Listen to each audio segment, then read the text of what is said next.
Bonjour tout le monde, ici Heather, donc Yoga avec Heather, et aujourd'hui je voulais juste faire un petit tutorial des conseils partagés pour si on a une blessure à la cheville. J'ai une dame qui m'a contactée pour dire que voilà, elle s'est fait mal à la cheville, mais elle veut continuer sa pratique. Donc je dirais tout d'abord, première chose, c'est écoute ton corps.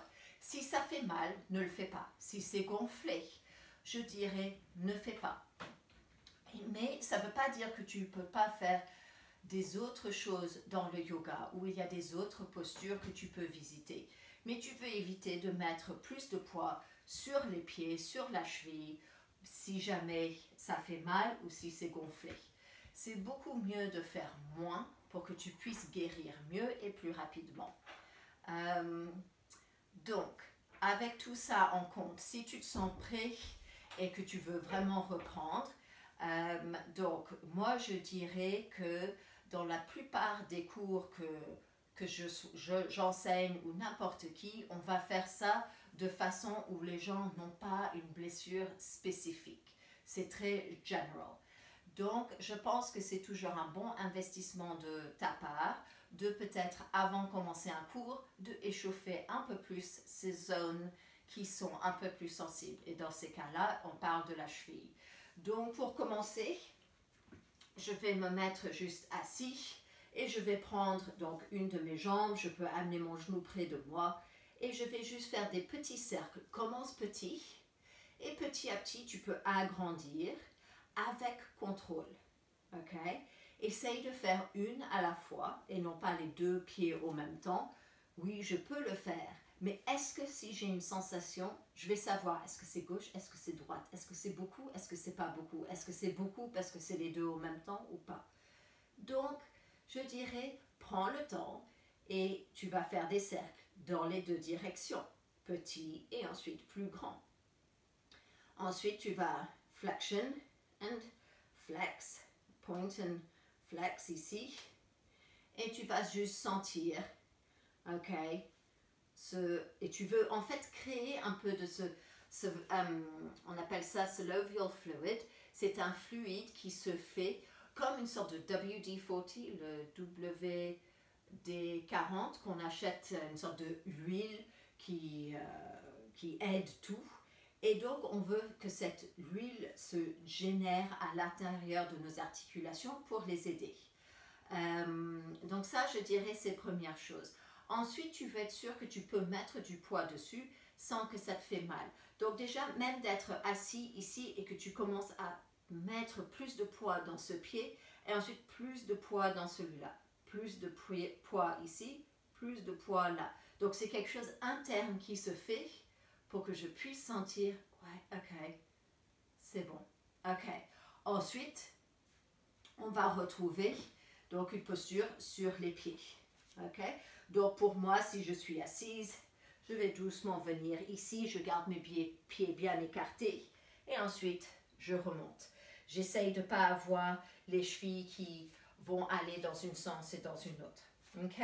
And so, donc ici déjà, je vais sentir mon poids égal dans les deux. Et ensuite, je vais laisser juste un peu plus de poids de ce côté, un peu plus de poids de l'autre. Donc, juste doucement. Ok? Et maintenant, retrouve les deux et laisse ton poids vraiment descendre. Laisse-toi être lourd ici. Ok? Ressens. Et maintenant, je veux que tu engages à partir du pied. Imagine tes pieds essayent de remonter vers la cheville. De la cheville, ça remonte au genou. Du genou jusqu'à l'articulation. Ensuite, de ton bassin, tout au long du torse. Et ensuite, jusqu'au sommet de la tête. Un micro-pli dans les genoux. Et je sens plus léger. Ici, je suis plus lourd. Et ici, je reprends. Donc maintenant, c'est mes muscles qui vont, on va dire, devenir ce sort de filet qui prennent le poids de notre corps et l'énergie de notre corps. Et ensuite, quand tu relâches tout, c'est mes articulations qui vont prendre le poids. Et ça, on veut éviter si on s'est fait mal dans une certaine articulation. Ensuite, aussi, on peut juste commencer à mettre un peu de poids vers le devant du pied et ensuite à l'autre. Ok, et essaye de vraiment garder, imagine ta jambe, elle est dans un sorte de petit, je ne sais pas comment tu appelles ça, ok, like a cupboard, un placard qui est super fin pour les baguettes, ok, pour que la cheville reste bien alignée avec le genou et avec la hanche, ok. Et ensuite, on va doucement, une à la fois, revenir vers l'arrière. Donc, pas besoin de lever beaucoup, juste pour sentir, ok, est-ce que ça va ou est-ce que ça ne va pas? Ok, ça va? Ok, we carry on. Ensuite, on peut, les choses, je dirais qu'on doit, j'aime pas jouer. Moi, je pense qu'on évite, mais après, il y a peut-être des autres gens qui vont dire le contraire, je sais pas. Pour moi, si j'ai des chevilles qui sont un peu en faiblesse en ce moment, tout comme des genoux ou même une hanche, je dirais c'est la même chose, on veut éviter de se équilibrer sur une jambe. Okay? Ça, je dirais, c'est important parce que dès que je commence à lever une jambe, là, mon pied, okay, parce que celle-là, elle n'est plus sur le sol, mon pied droit, maintenant, il commence à vraiment travailler. Et du coup, elle fait comme ça. Et ce qui veut dire, c'est que ma cheville, elle aussi, elle fait comme ça. Et si j'ai une faiblesse dans cette cheville, elle ne va pas rester vraiment super alignée. Et je risque de cutting ou cutting, et là, je me fais plus mal. Donc, je pense que c'est mieux de toujours garder les deux pieds sur le sol et trouve ton équilibre autrement. C'est-à-dire, peut-être tu fermes les yeux, trouve ce engagement pour que tout monte, monte, monte. Okay? Tu peux amener les mains en haut de la tête, par exemple, et je suis super engagée ici. Je suis toujours en train de respirer, juste parce que j'ai mon navel qui rentre vers la colonne vertébrale ne veut pas dire que je respire plus. Non, je respire, mais c'est toujours en train de rentrer. Je suis en train d'engager de mon mullabandha, de le fermer, le périnée. Et donc mes bras sont super engagés. Tu peux toujours prendre un brick ici. Tu peux toujours mettre un brick entre les jambes aussi. Et ça va te aider à vraiment ici sentir comment tu es solide, engagé, mais aligné. Ferme les yeux. Et c'est comme si ça va nous déséquilibrer, mais en sachant que les pieds sont sur la terre. Et ensuite, utilise la respiration pour trouver de la stabilité. OK? Donc ça, c'est première chose. Donc dès qu'il y a une posture où c'est OK, lève une jambe, no, don't do it. Et décide peut-être, tu vas rester avec un pied légèrement, juste le talon qui se lève. Et retrouve ici ton équilibre. OK? C'est pas besoin d'être ici et que là j'ai un souci. OK? Donc je pense que ça c'est important. Si tu rentres dans tout ce qui est guerrier et si ça va, j'aurais suggéré presque comme aussi les personnes enceintes, tu vas faire moins de écart. Donc normalement on va dire OK, on va faire guerrier 2 et on va se mettre avec un grand écart ici, et donc comme ça j'ai le devant de ma jambe qui est parallèle avec le sol, et je suis là, et ok, je suis solide. Mais peut-être c'est trop, parce que là tu commences, quand tu engages tellement les muscles, ça peut ensuite, on est fatigué du bas et ça va remonter. Donc, fais moins d'écart, remonte l'énergie. Donc je veux toujours garder soit mon genou au-dessus de la cheville ou derrière. Ok, ma jambe ici toujours bien tendue et ça remonte vers l'articulation. Mon nombril qui rentre, je cherche toujours à ouvrir de la même façon et pense à comment hip, knee, ankle, toes, donc hanche, genou, cheville, orteil se suivent.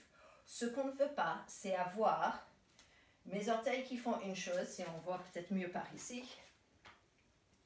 Ok, là je suis... Non, on veut vraiment essayer d'avoir une ligne. Donc pense à this rotation à partir des hanches. Ok, travaille de là et ça descend et ça descend. Tout comme ça travaille du torse et ça sort et ça sort. Et puis, quoi d'autre? Donc, de faire doucement les vinyasa. Ne te pousse pas trop vite avec ça. Et puis, je dirais certaines options aussi.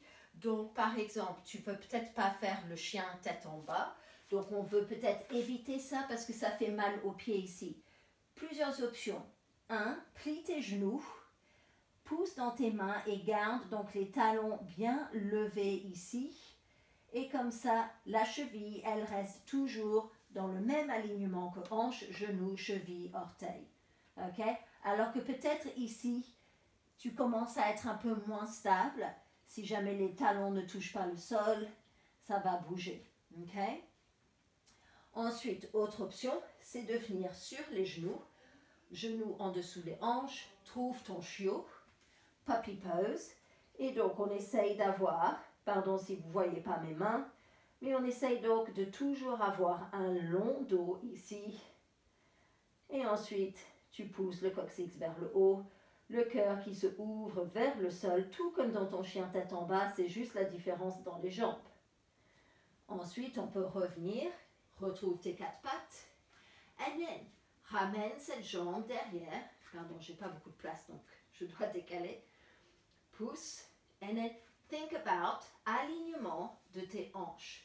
Si le pied est flex et engagé, peut-être ça te fait mal. Donc laisse-le être naturel. Mais pense, où est-ce qu'il va mon gros orteil? Je veux essayer de garder, parce que c'est ça qui guide. S'il commence à sortir, ma hanche, elle va s'ouvrir. S'il rentre de trop, ma hanche, elle va descendre. Donc on essaye d'avoir les orteils vers le sol. And then, change de côté. Si ça te fait un peu mal au genou, mets des petits coussins en dessous, comme ça. Pour ton option de chien tête en haut, donc normalement quand nous sommes ici, et on pousse sur le haut du pied, ça c'est peut-être pas bon par rapport à ta cheville. Plusieurs options. 1. Tu peux rester ici dans ton tabletop et retrouve ta vache. And then expire, tu trouves ton chat. Autrement, tu peux très bien venir sur le sol et essaye de venir sur tes genoux. Regardez comment je suis. Donc ici, je descends mes bras, je ramène mon genou, je ramène l'autre genou, je descends mon bassin, et je trouve ici mon Sphinx pose. Donc je peux être là. Donc aucune pression ici dans le pied. Moi, souvent, je vais donner le consigne, pousse sur le haut du pied. Toi, tu ne vas pas faire ça. Tu vas pousser dans le coccyx. Et garde les pieds légers, garde le cœur vers le haut et vers le devant et descends les épaules. Tu peux aussi très bien trouver ton Bhujangasana, donc soit les bras qui sont larges et tu te lèves, ou les mains en dessous, les épaules et tu reviens. Et encore, tu veux revenir, donc tu reviens, et ensuite tu poses pour que tout ton pied vienne sur le sol, comme ça, il est stable. Et tu vas ensuite garder les mains sur le sol le temps que l'autre pied arrive. Donc, fais tes connexions, tes vinyasa doucement.